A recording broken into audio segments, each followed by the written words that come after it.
Ramadan yang diawali di bulan sebelumnya sebagian orang mempersiapkan diri dalam tanda kutip, bahkan ada yang melaksanakan sahur walaupun dengan pendapatnya menggunakan hadis yang lama.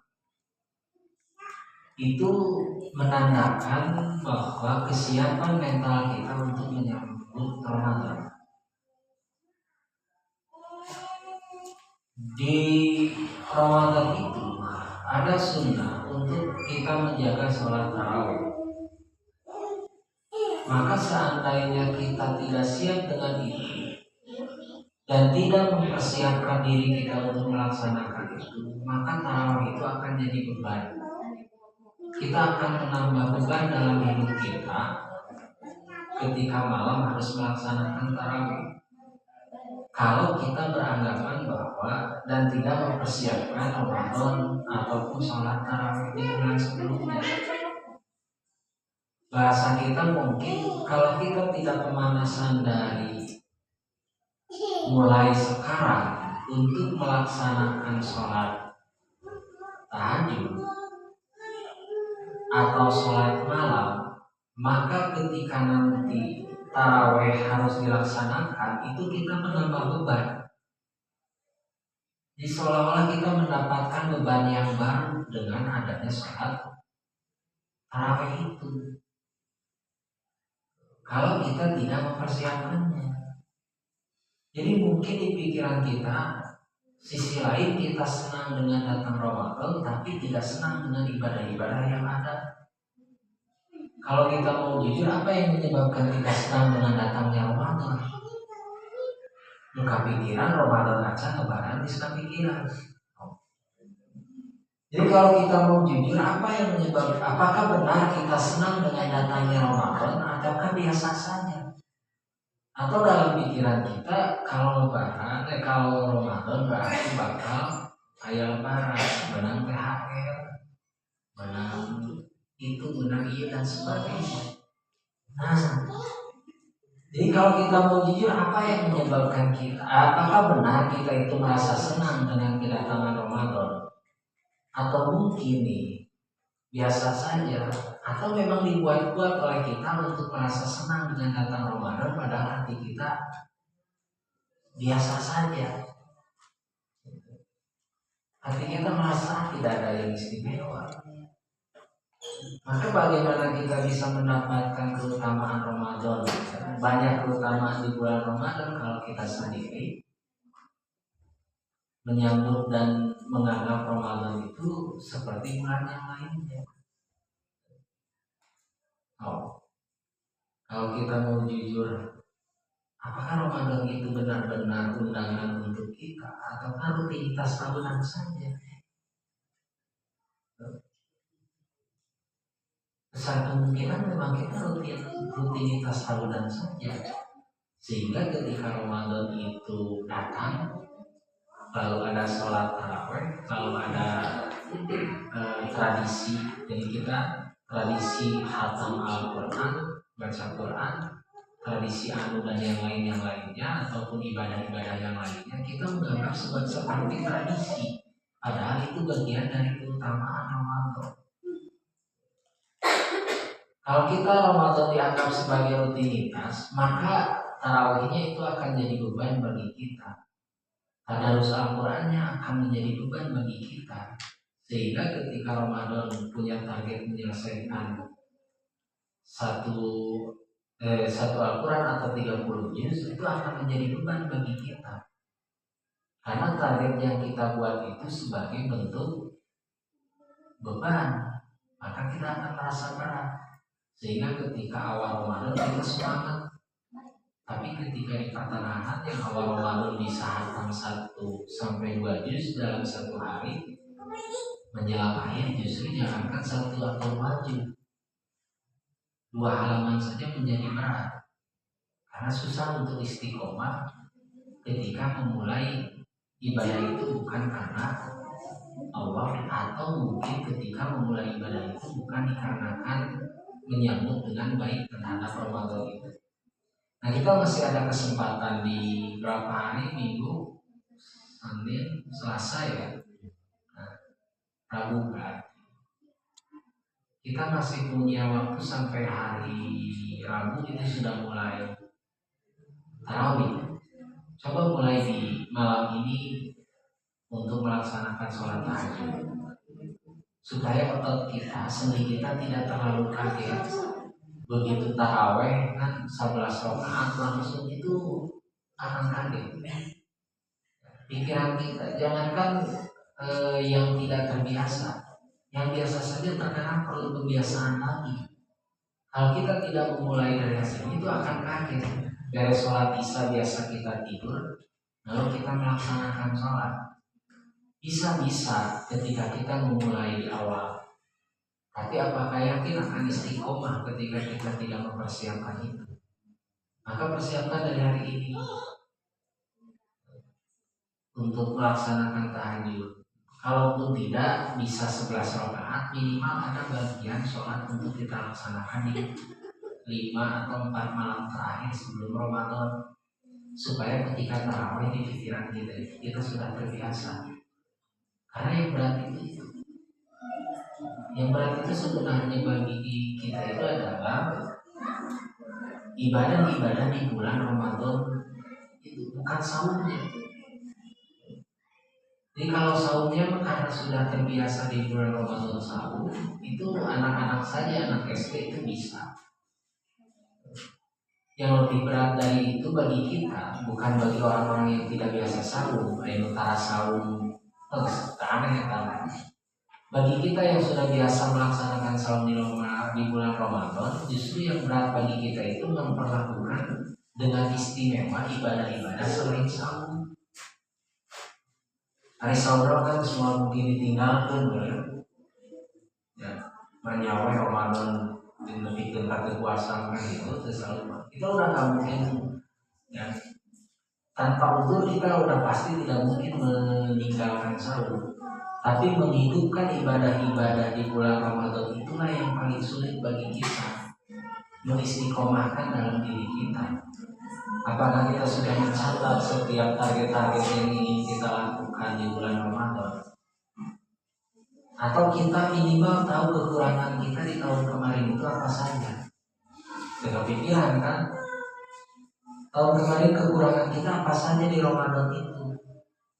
Oh, tarawih yang harusnya 30 misalkan ternyata batal 2, jadi cuma 28. Berarti kita punya 2 malam tidak melaksanakan tarawih, berarti kita harus minimalnya tamat 1 tarawih. Nah, gitu.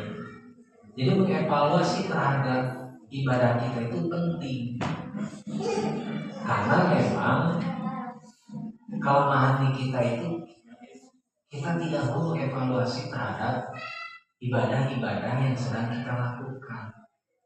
Minimal 1 Ramadan lah kamu tuh bisa mengevaluasi setiap sholat. Kalau bisa kan lebih bagus. Misalkan sholat tadi nih maghrib kekurangan saya, atau tadi kita buru berjamaah, berarti nanti isya itu harus berjamaah misalkan. Tadi hanya bertahan khusyuk itu di 2 rakaat saja, rakaat ketiga misalkan ternyata terganggu dengan pikiran-pikiran yang lain, itu lebih bagus kalau bisa setiap sholat. Nah minimal di bulan Ramadan kita tahu kelemahan kekurangan kita di Ramadan sebelumnya, dan jangan sampai terulang di Ramadan yang akan kita temui. Dan itu hanya akan dilakukan oleh orang-orang yang menganggap Ramadan itu istimewa. Kalau yang tidak menganggap Ramadan itu istimewa, maka kita akan memperlakukan Ramadan kemarin dengan hari ini sama penting puasa itu nah. Tarawih penting lah tarawih. Kalau bulan kemarin, Ramadan kemarin kita bisa melaksanakan tarawih full tanpa bolong untuk laki-laki misalkan, atau untuk perempuan karena ada kewajiban untuk meninggalkan sholat misalkan dan meninggalkan sahur, maka kalau kita bisa penuh pelaksanaannya, maka evaluasi bagi kita tingkat kehusuan kita sejauh mana dalam pelaksanaan tarawih itu. Apakah tarawih itu dimanfaatkan oleh kita untuk mengulang hafalan-hafalan kita, Apakah tarawih itu digunakan oleh kita untuk menjaga setiap sholat-sholat yang lainnya? Karena kalau 11 rakaat kita bisa konsisten kehusuannya, maka itu akan membantu untuk yang 5 waktu. Jadi kalau 11 rakaat itu kan lebih banyak dibandingkan 4 rakaat sholat zuhur dan sholat isya asar. Maka kalau kita sholat tahajud atau tarawih bisa fokus untuk 11 rakaat, maka bisa dipastikan itu akan membantu kehusuan kita yang 4 rakaat zuhur, asar, maghrib, isya, apalagi yang 3, apalagi yang 2 rakaat subuh. Karena yang banyak saja, yang hampir setengah jam rata-rata kita laksanakan, kita bisa fokus dan tidak banyak ada yang ke imam kan itu. Kalau kita bisa fokus di 11 rakaat, masa di 4 rakaat yang wajib kita tidak fokus? Nah, kita jadikan momen Ramadan, sholat tarawih nanti itu sebagai fasilitas dari Allah untuk meningkatkan kualitas ibadah kita yang lainnya. Bacaan Al-Quran. Kenapa dalam 1 bulan kita konsisten untuk membaca Al-Quran, bahkan bisa sampai khatam dalam 1 bulan? Sedangkan di bulan-bulan yang lain setahunnya itu khatam sekali-kali aja. Ya. Pada waktu kita bukan penganut itu. Kita tidak sedang berbicara bahwa kita tidak punya waktu. Kalau berbicara kesibukan, setiap orang itu punya kesibukannya masing-masing. Sibuk tidak sempat baca Quran itu satu hal yang, maaf nih kalau kasar, itu satu hal yang bodoh ketika kita tidak punya waktu untuk sekedar membaca Al-Quran dalam 1 hari. Atau baca bisa, atau baca Iqra, itu bisa baca Iqra, atau itu bisa, atau jangan itu yang ngajarkan itu. Nah, jadikan nanti Ramadan sahrul Quran bagi diri kita. Tulis target-target yang ingin kita capai. Kalau yang punya hafalan, jadikan Ramadan itu untuk mengerjakan hafalan-hafalannya. Jangan sampai hilang. Jadi kalau yang punya hafalan Al-Quran 1 atau 2 juz gitu, atau mungkin hanya beberapa surat pun, jadikan Ramadan itu sebagai momen untuk kita menjaga itu. Karena kebetulan perut kita lebih banyak waktu kosongnya, dan ketika perut kosong itu pikiran lebih sehat, lebih jernih dibandingkan ketika perut kita penuh. Tak membuka sewajarnya saja gitu, merasa baik. Jadi hati-hati, di perut itu sangat berpengaruh. Perut itu akan sangat mempengaruhi kita. Makanya kalau mau taraweh, yang kayak makannya udah beres taraweh, mau maghrib boleh-boleh saja. Tapi biasanya kalau kita makan setelah maghrib, makan berat ya, nasi, biasanya sok tutup. Karena perut biasanya sholat 12 jam tidak makan, bahkan mungkin lebih dari 12 jam tidak terisi, tiba-tiba langsung makan berat, capek dan itu lambung juga. Nah, jadi sekali lagi, Ramadan yang kita akan didatangi oleh Ramadan, kita yang akan didatangi oleh Ramadan yang mudah-mudahan Allah memberikan kesempatan itu, siapkan target-target kita untuk ibadah hafalannya. Apakah mau bertahan dengan yang sudah ada tapi kita murojaah mengulang-ulang, atau mau menambah selama Ramadan, atau mau membaca. Cukup membaca saja silakan. Kalau kita tidak sanggup untuk menghafal, tadi tarawih ya, sekarang di Al-Quran, kalau kita mau fokus di membaca, fokus saja di membaca silakan. Yang penting selama Ramadan kita punya target seperti apa. Hanya tetap harus diatur waktunya oleh kita. kita punya jadwal. Karena kalau kita tidak punya jadwal untuk membaca Al-Quran, walaupun di Ramadan, artinya asal yang penting baca, ketika mau baca, ketika tidak di satu hari itu akan susah. Tapi kalau kita jadwalkan, misalkan nih, menjelang tidur, setelah taraweh, setelah makan, istirahat, menjelang tidur kita misalkan mau baca, mau di per halaman atau dengan waktu. Lebih bagus itu dengan waktu. Kalau dengan waktu misalkan setengah jam, maka kita akan konsisten di setengah jam itu untuk baca Quran. Atau kita mau menghafal setengah jam misalkan untuk menghafal atau untuk murojaah.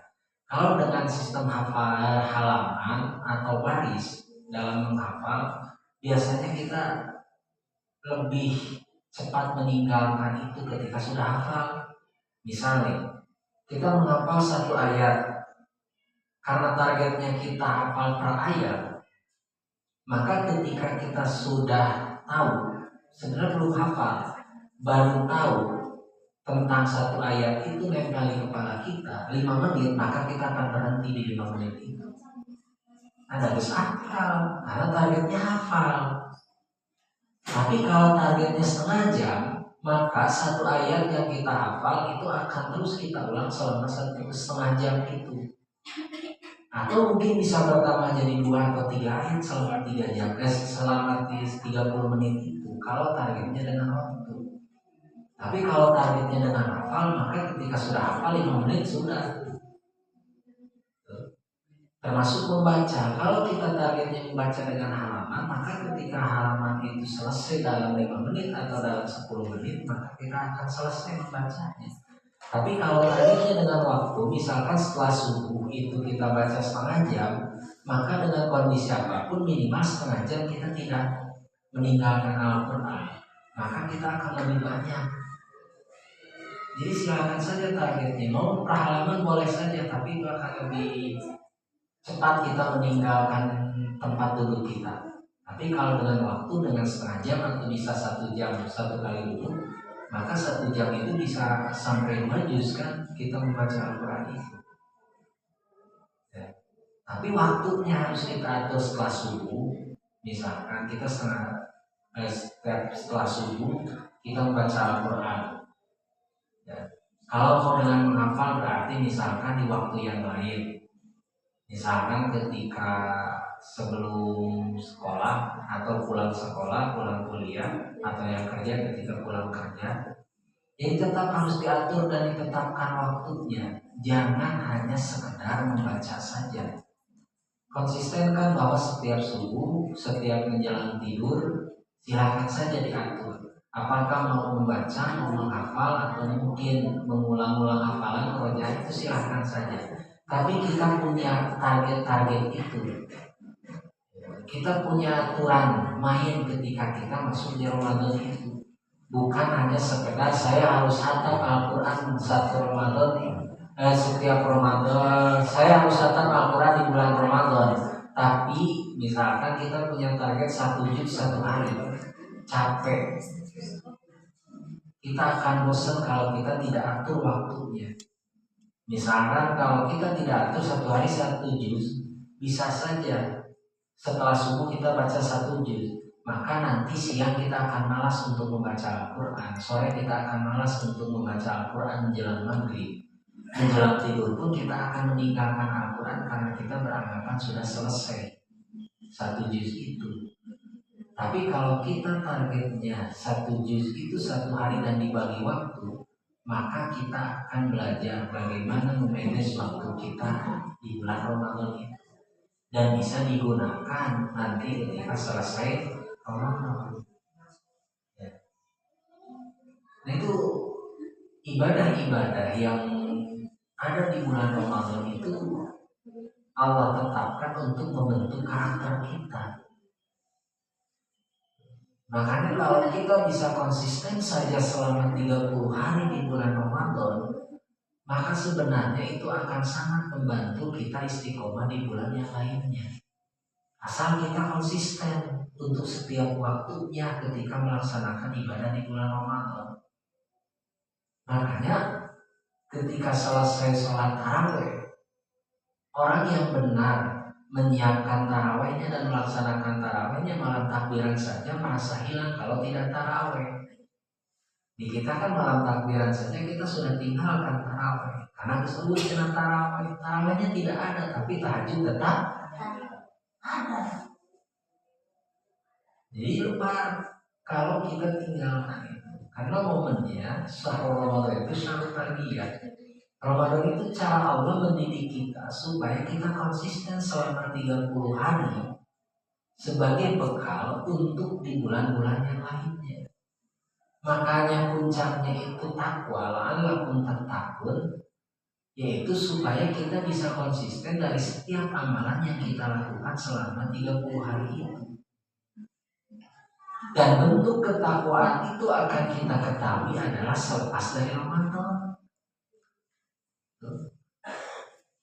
Begitu Ramadan kita selesai, maka ketercapaian takwa dalam ayat ta'alakum tattaqun itu adalah bagaimana cara hidup kita setelah Ramadan. Apakah sama memanage waktu Ramadan dengan waktu yang lainnya? Apakah interaksi kita dengan Al-Quran itu tetap sama di bulan Ramadan ataupun di bulan yang lainnya? Nah, jadi kita punya kesempatan beberapa malam lagi, silakan mulai pemanasan untuk sholat tarawih, yaitu dengan sholat tahajud. Jadi sholat tahajud itu untuk pemanasan sebelum sholat tarawih, supaya kalau bangadehem kami jangan imam. Belajar mulai setelah subuh kita membaca Al-Quran. Belajar memanage waktu karena sekolah lagi libur kan, kuliah libur tuh kan. Nah, sekolah libur 1 minggu, yang kuliah masih panjang waktunya juga. Ya, itu masih ada waktu tuh 1 minggu nih sebelum masuk sekolah. Setelah subuh target kalau bisa sih 1 jam. Atau targetnya tidak 1 jam, misalkan sampai matahari itu muncul fajar. Jadi dari kita duduk untuk baca Al-Quran, begitu kita keluar minimal sudah ada cahaya lah, gitu. Kalau setelah itu mau istirahat tiduran lagi karena libur itu boleh saja, silahkan saja. Tapi sebelumnya baca dulu Al-Quran gitu. Lain beres subuh sehalaman jauh tidur deh gitu. Minimal sampai matahari itu keluar lah, karena kalau tidur lagi setelah subuh itu tidak ada bagus.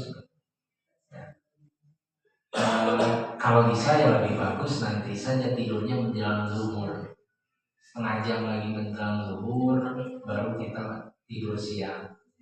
Dan kalau mau tidur siang penglilatin ya, sejam 45 menit itu maksimal ya, saja maksimal.